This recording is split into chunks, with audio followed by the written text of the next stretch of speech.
going to talk about how to live in the present moment. So I think I've talked about this lots of times, like not how to live in the present moment, but the present moment. So when I first got into this subject, I was already kind of into it, but I wasn't into spirituality. So I was already kind of into philosophy and thinking in other ways, and I'd been to a therapist at quite a young age. Well, a counselor they were called, I think, at that time. And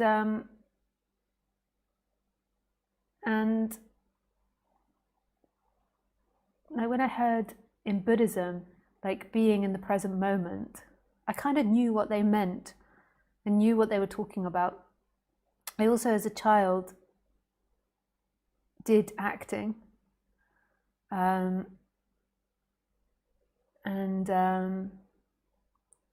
like stage acting. And in order to do that really well, you had to kind of be really present. Like if I was thinking about it, I screwed up. So it's like you had to memorize it all on the bodily level. So all the words and the actions and everything, and then you had to be really present. So it's like you're not thinking, I've got to move there, I've got to do this. It's like you trust that your body has remembered everything, and you kind of switch off the thinking mind. You're not thinking about what people think or what you look like or what this person said or what they're going to do or anything like that. You're just really allowing flow to happen. And I think that's why I fell in love with theatre. I also fell in love with theatre because of the creativity and the storytelling. And it was like through theatre and TV, that was my access to it, because I couldn't read and write because of my dyslexia. And it was a way of like opening my mind.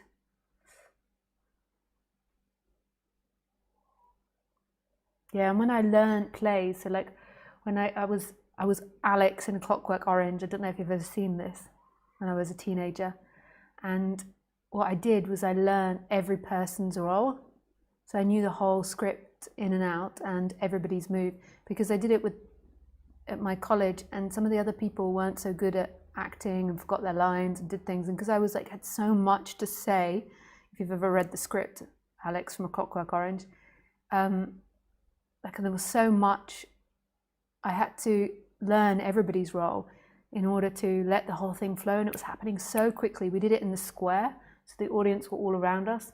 And when you're like the main character like this, and you've got so much happening, and we didn't have any props, so it was just, yeah, it was really beautiful the way my teacher did it. And so I just had to be completely in flow in doing that. Like no thinking at all. Like no questioning, what do I look like in this, or what don't I look like? It's like totally going for it. Like, and just letting my body act. And so when the Buddhists started saying that, like you've got to be in the moment, I had a reference point from it because I knew it from acting. Like I knew it, that whenever I thought in acting, it screwed it up. And yeah, you can see why I felt, I also had like some really amazing drama teachers that like really thought outside of the box, which is normally the way it is. Unless you get like the really like jazz hands and jazz hands. But I didn't really do musical theatre, although I liked musical theatre. And so like some really alternative plays, like Clockwork Orange is such a profound play if you ever read it. You know, like I was like a teenager and reading it and really coming to understand what he meant and what the writer was doing. Like this was way more profound than any class, like maths class or English class, where it's so dead. And you know, like when we would discuss these things, we would always be like physical and doing things. So like we would be talking about the motivations, well, like passing a ball round the circle. So it's like about being in the moment. So we would be having these discussions about what the motivation is, well, playing games at the same time. It wasn't like a dead class. And I had this one teacher called Dan at Henley College. This is for when I was 16 to 18. And he was just so outside of the box. Like he was really amazing. He's now a professional director. He went on and like did really well for himself. And like just broke down so many conventions of what theatre was and the impact and what it's about. And You know, is it political or sociological, or you know, what is theatre for? Is it just about entertainment? And also the effect, you know, and what you can do. Like the Clockwork Orange, he directed it without any props, and it's like, it's even better than doing it with props in a way, in that instant, because like Clockwork Orange is written in such a poetic way, and like leaving it to people's imagination in a way is better than filling all the bits in. So we just had like this really bare white room. All of us were in like white overalls with a white t-shirt. None of us had makeup on. If you had long hair, you had it slicked back. I had very short hair, so and just like really simple. So everything, the audience were doing everything, but we were like trying to create the furniture in a way, but in like a really unique, imaginative way. And this, like when you're doing something like that, this is total flow. It's like doing sports, and it's so creative. I loved it. It was like the rest of school was so dead and vile and like for a dyslexic. But for me, theatre and like learning all these playwrights, like a lot of playwrights are philosophers as well, and learning all these things, but learning them in a physical way, like practically acting it out and seeing the effect that it has in people. It's so exciting. Like this teacher, Dan Brazier, he was the most inspirational, and some of the other teachers at that college, most inspirational teachers that I ever had, even more so than at university. I went on to study at university as well. But he just made me think so much out of the box and always used imagination in every instant. So when the Buddhists said that, I knew what they were talking about. And it's like love. Like when I was acting, and that's why as a child I wanted to go on to be an actress, even though I soon learned that that wasn't what I wanted to do, because I couldn't stand the auditions. Like I did like 2 years of auditions, and then I was like, yeah, this isn't for me. I can't do that part of it. Like acting is so much about like networking and knowing people. But the very act of it to me was like love. So beautiful. And it's the same as playing music. It's like when you totally lose yourself in your art, that there is no you and what's being created. Yeah.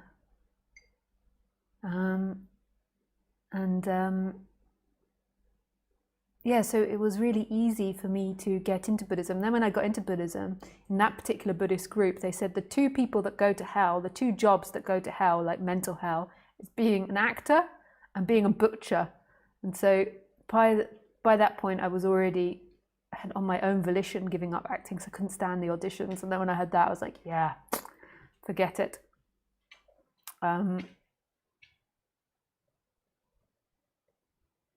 Because it's yeah, the acting world is not a nice world. I can see why the Buddha said that. And also being a butcher can't be nice mentally.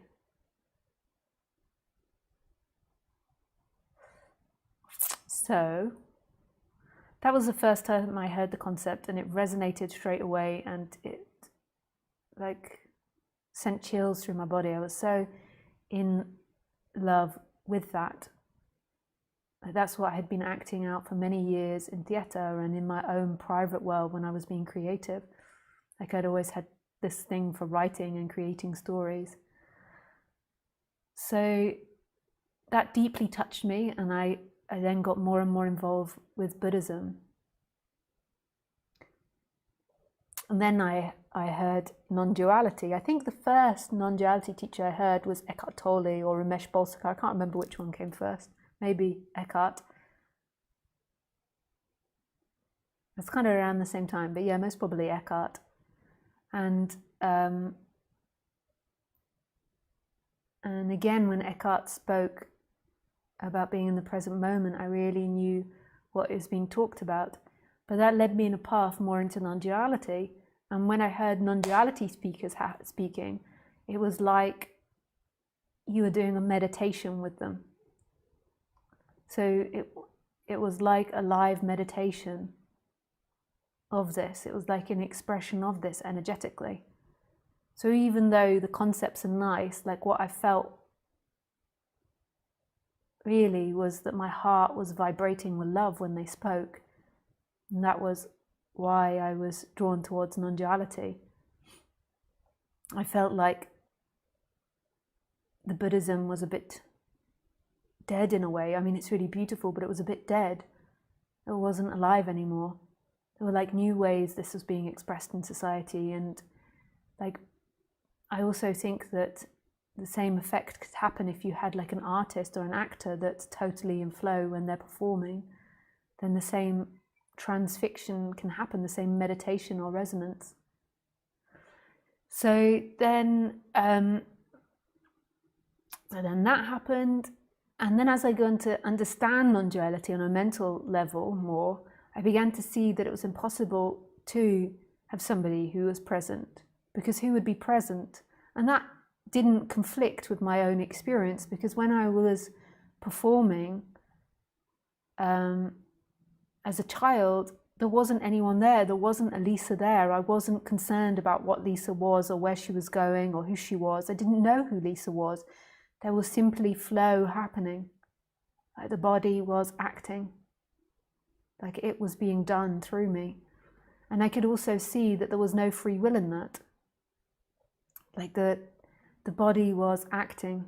So you could, some people might say, yeah, that's the long-term memory of the body. But even so, I could see that there was nobody acting in that moment. It was so fast. As if I got involved in any way, I screwed it up.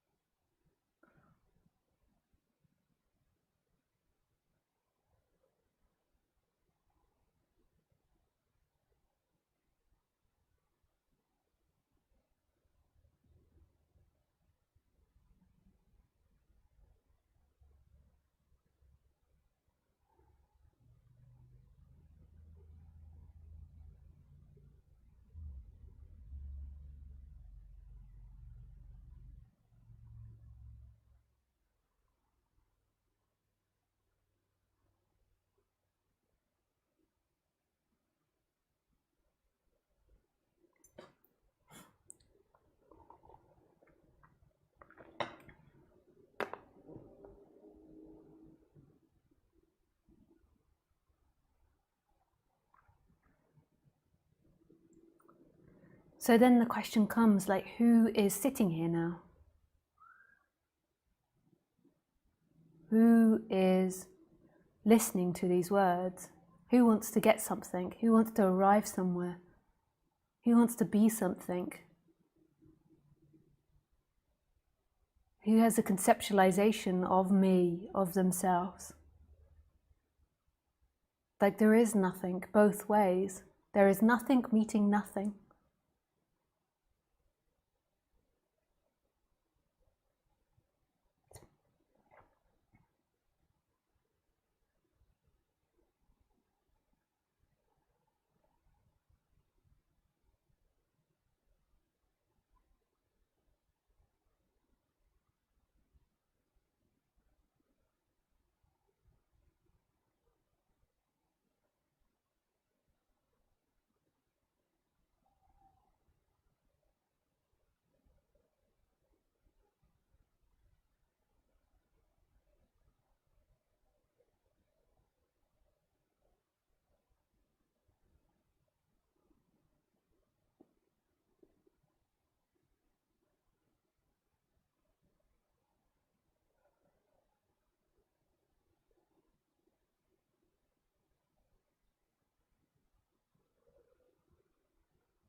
So you might think that there is somebody sitting in the body, but that's a thought.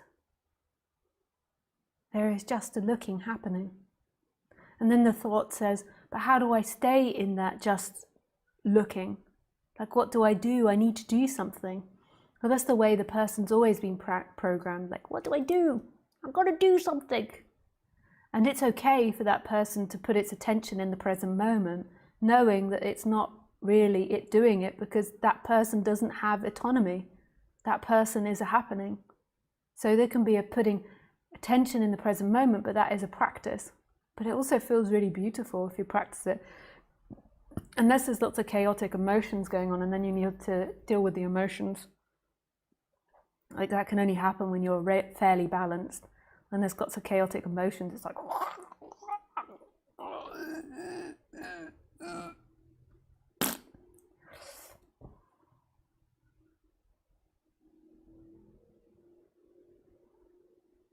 So just now, like, just see what structure is coming up. Like, who are you now? And I have old structures coming up, old Lisa structures coming up.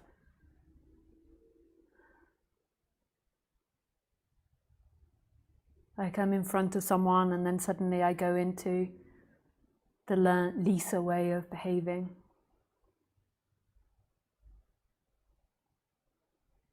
That's normal. In a way, like the personality structure in a way always has structures of how to deal with people.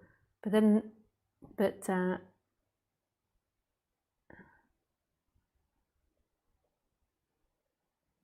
there is also like a letting go of that, like a lack of attachment to it. Like it's like a cloth blowing in the breeze in this massive expanse, like a small cloth, like on the washing line, this old structure, and seeing that it's not true.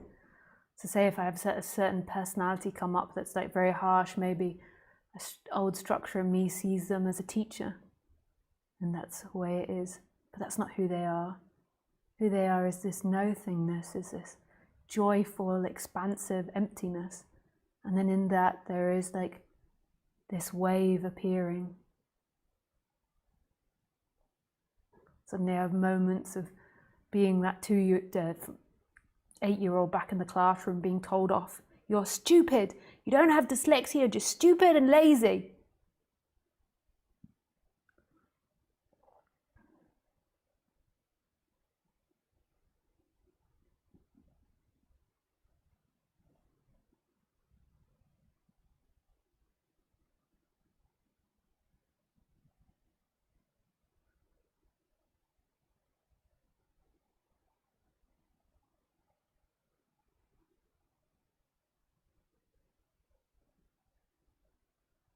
But there is nobody, either way.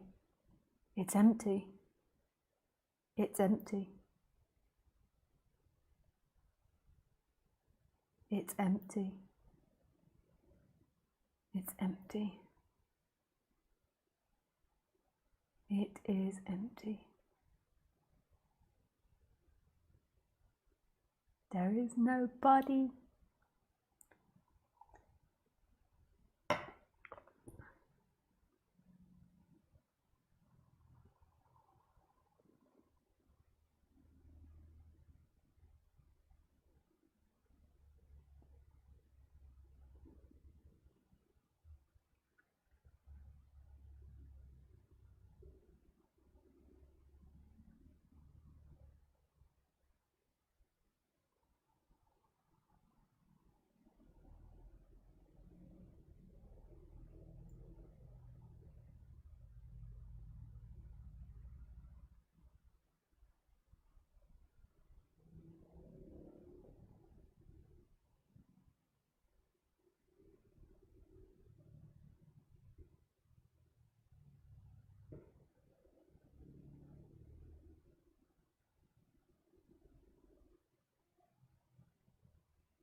It's so free and vast.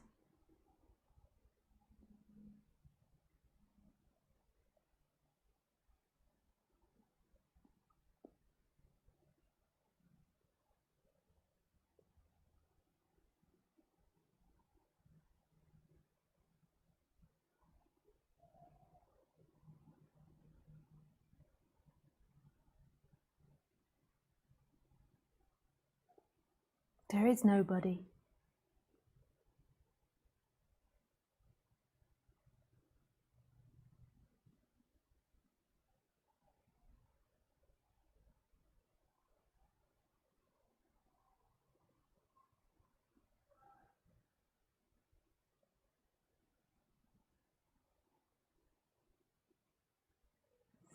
Okay, let's take some questions.